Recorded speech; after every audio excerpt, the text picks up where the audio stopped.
Hello and welcome back to my channel, and welcome to another video. If you are new to this channel, my name is Frank Zhu, and I'm a college professor teaching sociology, history, and philosophy. I'm also an award-winning landscape photographer.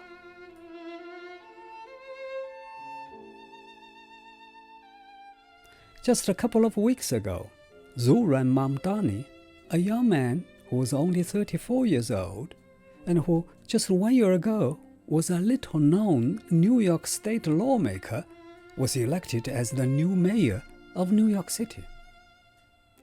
The impact of his election victory is felt not only in New York City, but also throughout America. The election is of historic significance in the sense that Mr. Mamdani is the first Muslim and the first South Asian man ever elected to be the mayor of New York City. It is also important in a sociological sense, because he is the first person among the so-called Generation Z to be elected as the mayor of the biggest city in America, and he will be the youngest mayor since 1892 in New York City's history.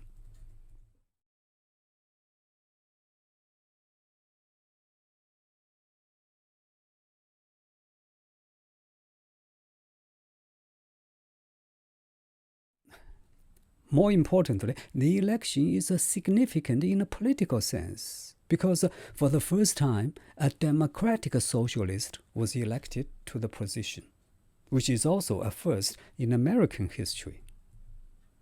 What is also interesting is that he is often called a communist by his political opponents, although he himself has explicitly rejected this label. Whether or not he is a communist may be something that we can wait and see in the next 4 years. But in today's video, I'm going to answer an important question that some of you have in mind. What is communism?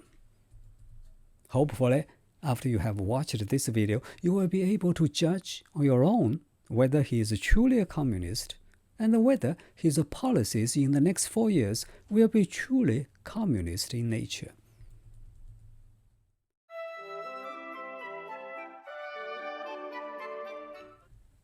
In order to better understand communism, we have to start with the man who founded communism, that is, Karl Marx.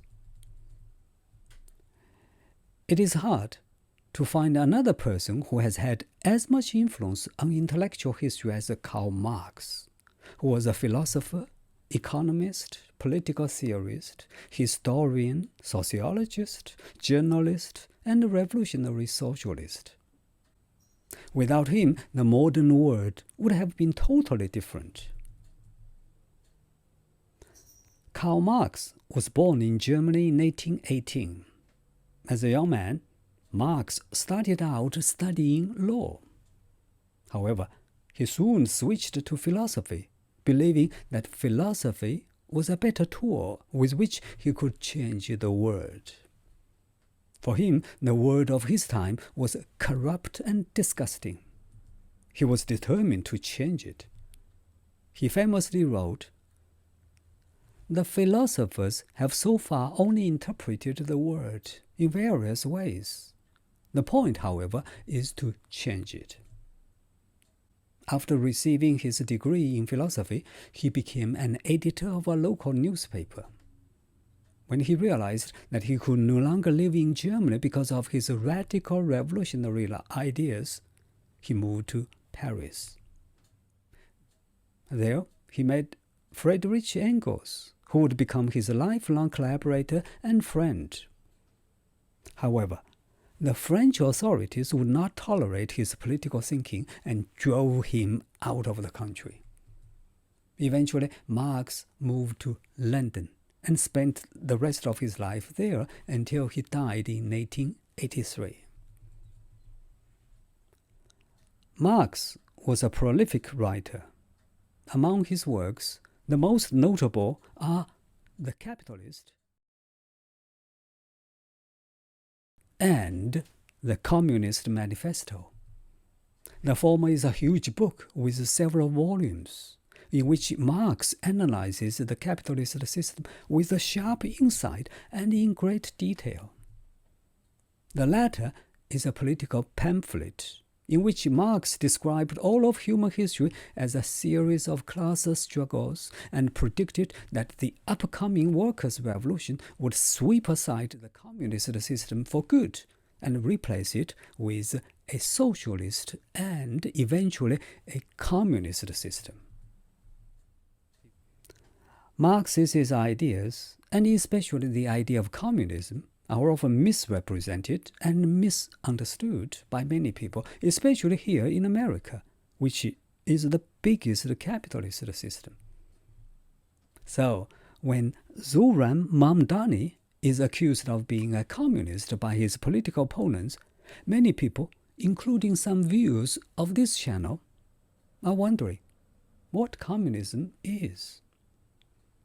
Well, that's why I feel it necessary to talk about communism in today's video. Although I have made several videos about Karl Marx and his theory of communism in the past.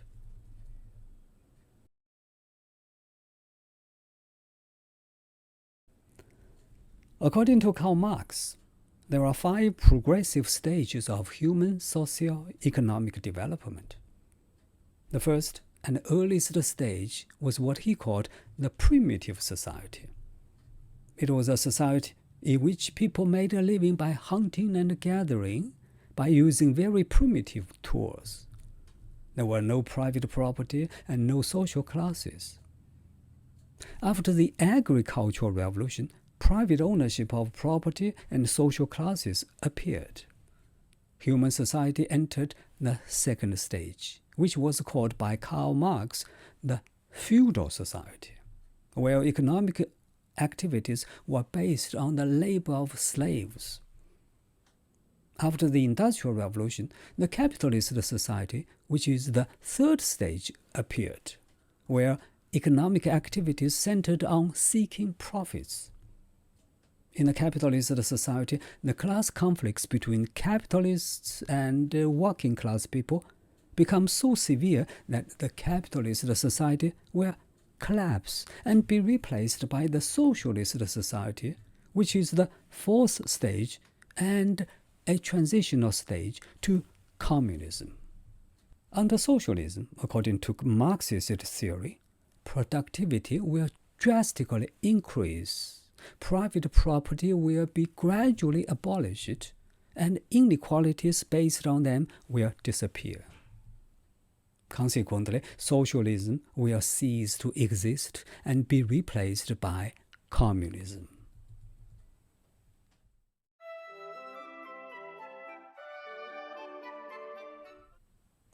As the final stage of human development, communism is completely different from other stages. First, it is a society in which material wealth is so abundant that there will be enough of everything to satisfy everyone's needs. Secondly, there are no class distinctions. People in absolute economic, political, and social equality. Thirdly, there is no such thing as money. All means of production are collectively owned, and people work for the whole community, not for money. Finally, it is a society in which there are no rules, no laws, and of course, no government. Indeed, everyone is so good, there is no need for a government. Nowadays, people often use a slogan by Marx to describe communism as from each according to his ability to each according to his need, meaning that everyone works as hard as they can and everyone takes whatever they need. Of course, in spite of Marx's prediction, no society nowadays has yet achieved the level of communism as Marx described it. There is no country or place where people can take whatever they need.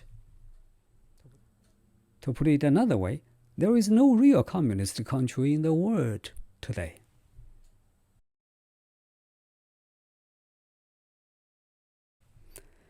Now, you may ask, why countries such as China and Cuba and North Korea are called communist countries?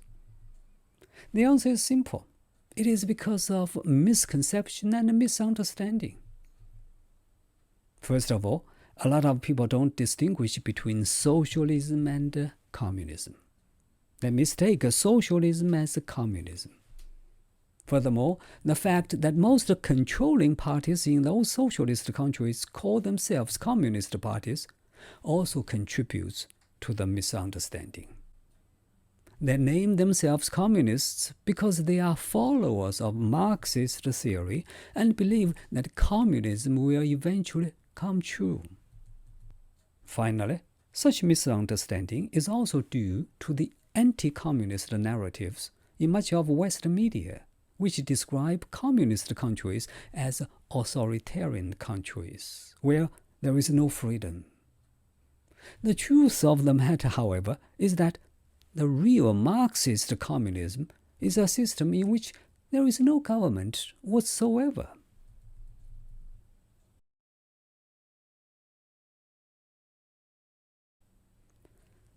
The critics of Karl Marx argue that his description of communism only served as an ideal type which can never materialize. Communism, according to them, is only a utopia.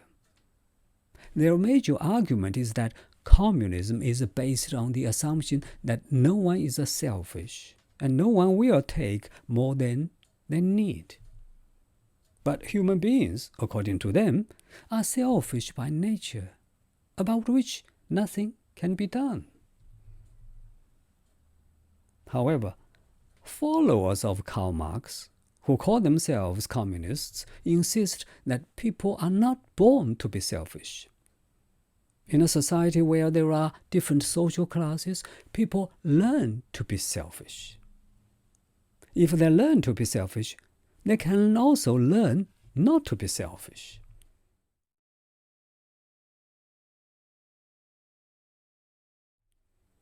A lot of things can be done to teach people to be less and less selfish until one day selfishness is completely cured. That's why socialism is needed as a transitional period before communism. In this period, efforts are made to educate people and turn selfish into unself. Things such as public property and income equality and others will eventually get rid of selfishness. Although no one is sure how long it will take, those who truly believe in communism are confident that communism will one day come true. So, going back to what I said at the beginning of this video, Zohran Mamdani has been labeled as a communist by his political opponents. Is he truly a communist? After you have watched this video, you must have reached your own conclusion. He himself claims that he is a democratic socialist, which, by the way, I will probably talk about in my future video.